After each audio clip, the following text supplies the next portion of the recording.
A&H Production.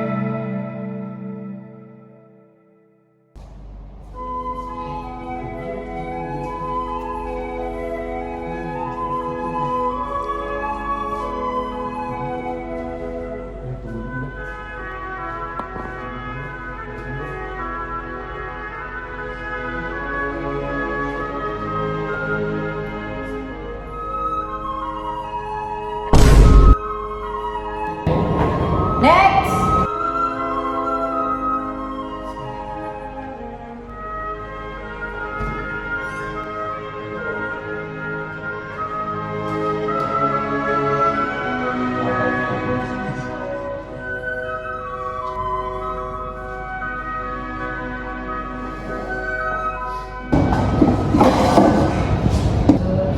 Start lah degree ni.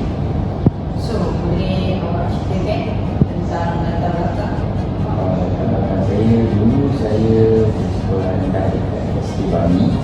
Kemudian habis sekolah rendah saya masuk SMK Bandar Seri Putra.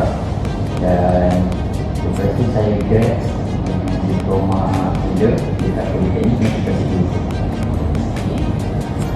So, apa yang menarik minat awak tentang jawatan dan syarikat itu? Tempat yang menarik minat saya untuk saya dekat sini jawatan ni ialah sebab masa saya diploma dulu. Sebab saya melibatkan penggunaan kamera yang bila saya nak cari kerja itu saya jumpa yang promotion kerja ni dan saya tengok dia banyak benda yang saya pelajari lah daripada masa saya diploma dulu dan dengan kamera juga. So benda ni buatkan saya rasa saya nak teruskan dengan kamera saya itu. Dapat.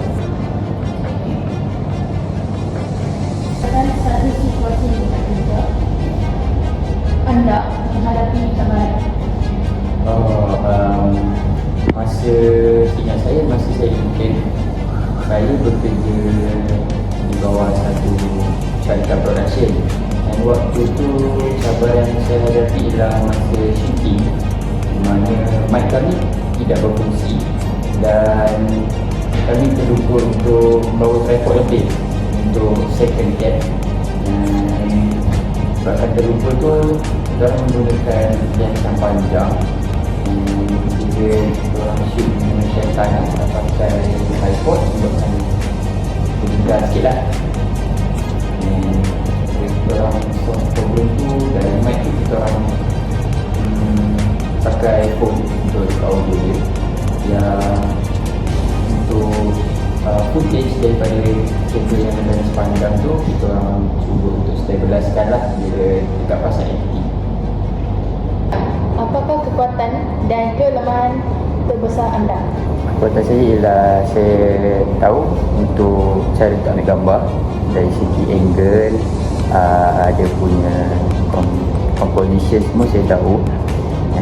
Tapi kelemahan saya tu buatkan sedikit sebanyak saya punya kekuatan pun sedikit lemah disebabkan saya kurang ilmu dalam bidang editing. Editing gambar ke editing video ke sama je, saya kurang ilmu.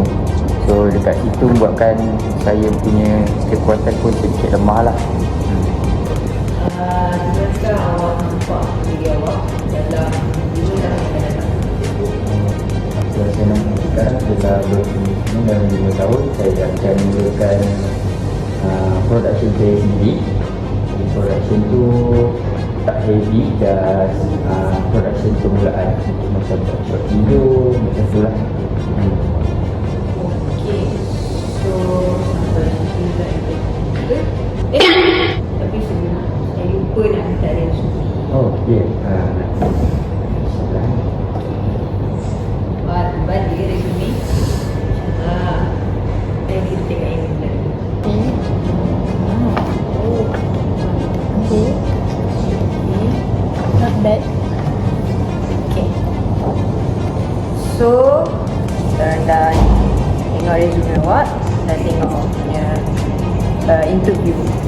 So, apa-apa nanti kita akan kontak awak balik lah. Okay. Okay. Sama-sama. Terima kasih juga.